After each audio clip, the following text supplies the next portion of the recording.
Alô, minha galera querida, tô chegando aqui para mais um vídeo no canal e agora no período da pandemia, inclusive, fazendo o Penidão Responde 2 vezes por semana, atendendo aí os pedidos da galera, né, as consultas que estão sendo feitas.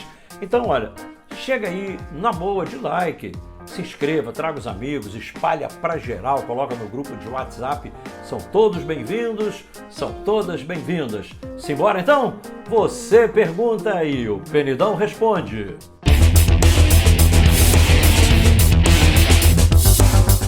Martim Carvalho também perguntando: Penidão, você acha que teremos portão aberto ainda em 2020? Olha, cara, eu acho muito difícil que a gente tenha de pronto. Agora, mais para o fim do ano, é um pouco difícil de você fazer essa avaliação. O principal para todos os clubes é poder entrar em campo e jogar, para qualquer um. E aí, então, fazer jus à cota de televisão, expor a marca do patrocinador e, consequentemente, ter essa receita. Essas coisas que são todas básicas no futebol, né? Então, a bilheteria, que não é o item principal, os clubes poderão abrir mão. Agora, não depende dos clubes. Não vão abrir mão porque querem abrir mão.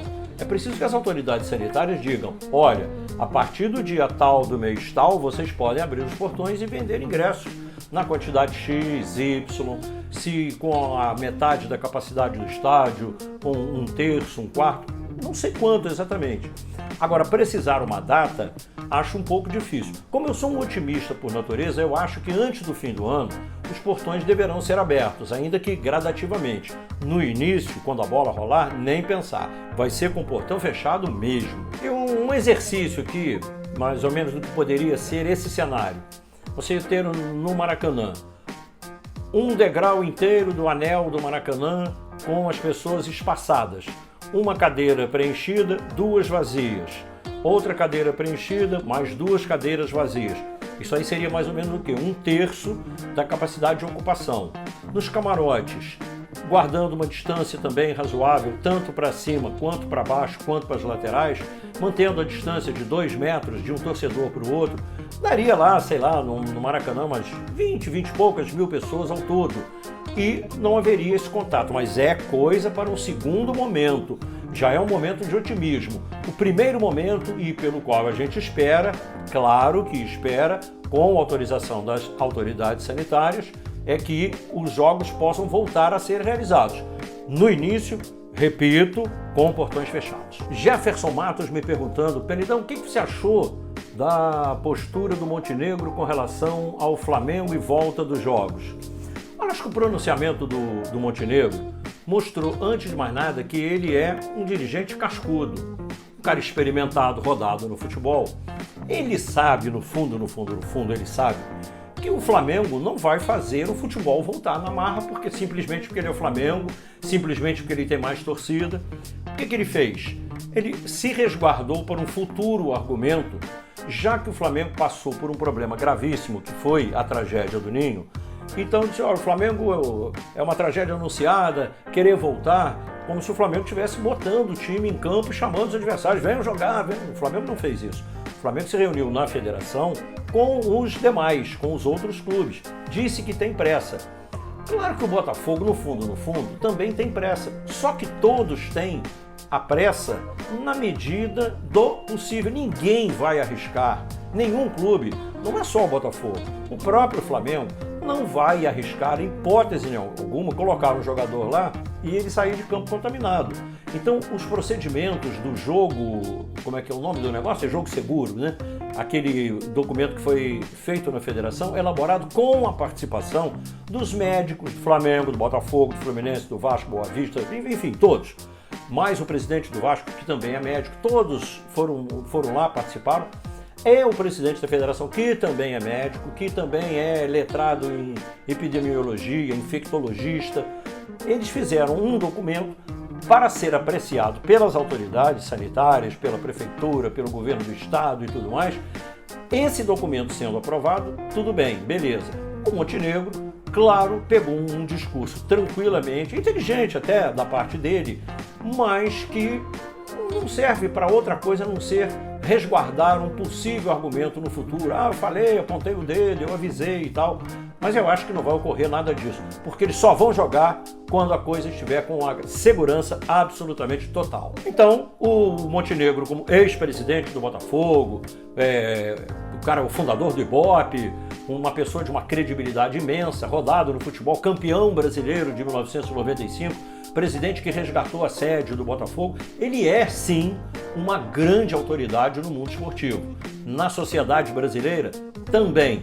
Mas eu acho que é coisa da rixa Flamengo e Botafogo, que aliás não é o clássico da rixa, o clássico da rivalidade. Viviane Aleixo também perguntando: Penidão, o Andrei fica no Vasco?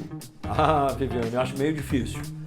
Se as condições de mercado se restabelecerem, e é normal que isso aconteça na Europa, ainda que não muito rapidamente, mas como eles têm muita bala na agulha, eu acho que esse mercado vai atacar o Vasco e vai procurar o Andrei, porque já tinha uma ideia, clubes da Itália já tinham sinalizado interesse, etc.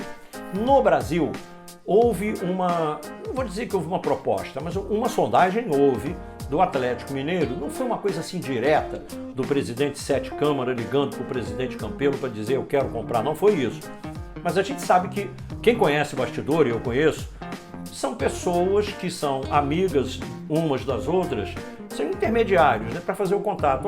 Fulano vai lá e pergunta como não quer nada, faz uma sondagem, se na hipótese de isso, aquilo outro, etc. e tal. É um jogador de 22 anos, interessa ao técnico Sampaoli, dito pelo Sampaoli, o Raul também é outro jogador que interessa a ele, mas o Andrei é que é o cara que o Sampaoli pediu.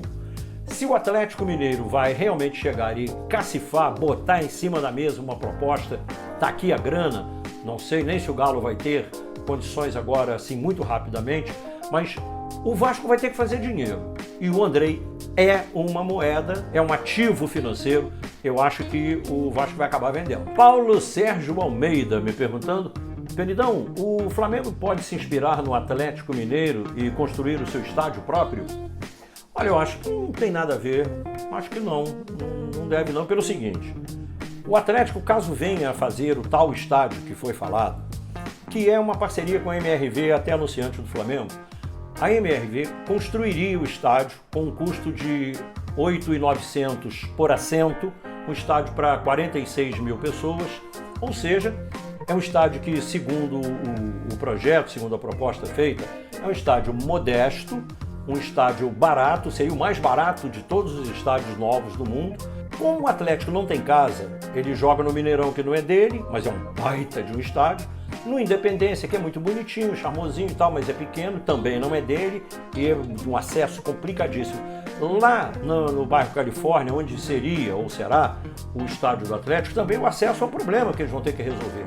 É muito mais fácil fazer o estádio do que fazer o acesso, o ir e vir, a entrada e a saída. Vão ter que negociar com as autoridades e tal, e abrir rua e tal, desapropriação, essas coisas são complicadas. Não sei se o estádio do Atlético vai sair. Agora, o fato de ele fazer um estádio é uma situação completamente diferente. A cidade é outra, a torcida é outra, a demanda é outra. Então é completamente diferente. O Flamengo é gestor do Maracanã. Se o Atlético Mineiro fosse gestor do Mineirão, ele estaria pensando em estádio.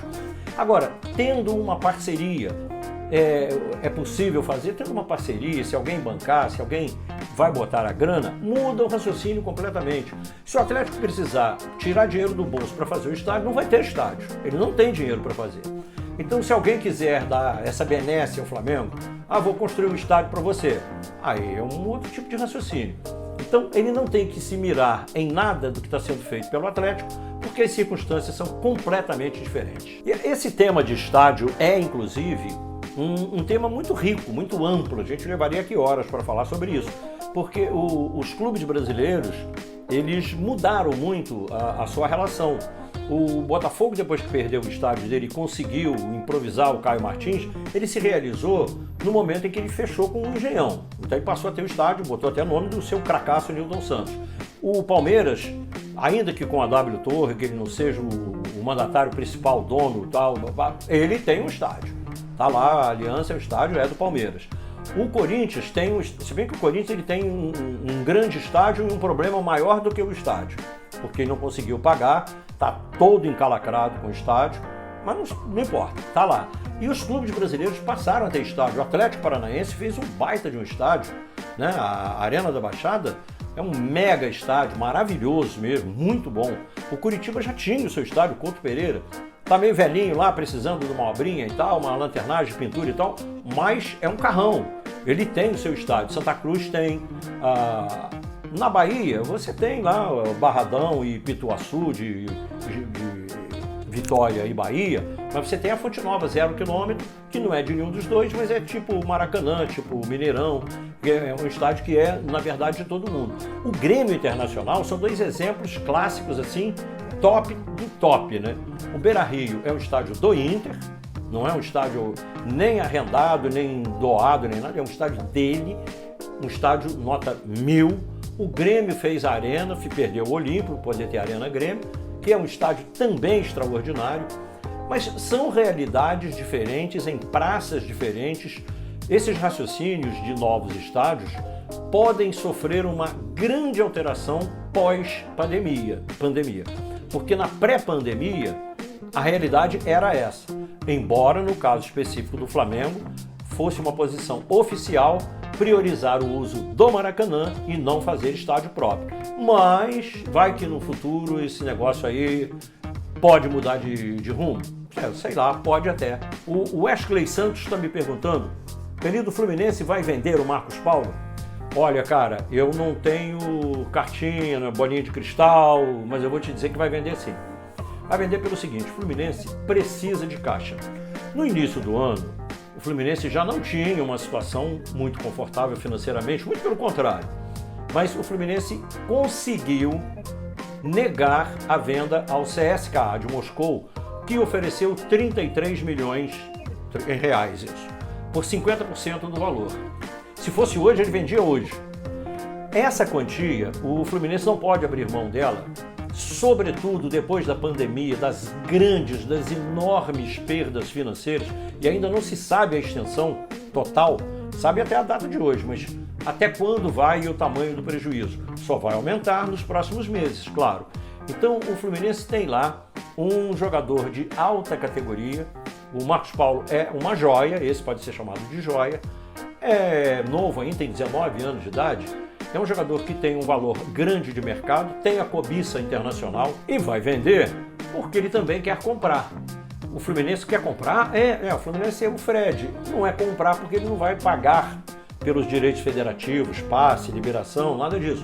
Assim que o Fred estiver liberado pela justiça, o que vai acontecer rapidamente, porque o Cruzeiro está todo encalacrado, ele já fechou, né? Na verdade, ele já fechou com o Fluminense. Ele e o presidente Mário Bittencourt têm um acerto já sacramentado. Assim que a justiça voltar, libera lá o Fred entra. Consequentemente, o Fluminense vai abrir mão do Marcos Paulo, com dois motivos principais: para botar o ídolo Fred e para botar uma grana no bolso. Dito isso, quero pedir a você aqui, renovar a solicitação para que você deixe seu like, que é importante, dá essa moral pra gente, que isso é legal pra caramba. Faça novas perguntas, para Penidão Responde agora a gente está fazendo 2 vezes por semana. Compartilhe o vídeo, chama seus amigos, se inscreva, manda todo mundo se inscrever também e não se esqueça de deixar o like, que é importante pra caramba. Tamo juntos, galera!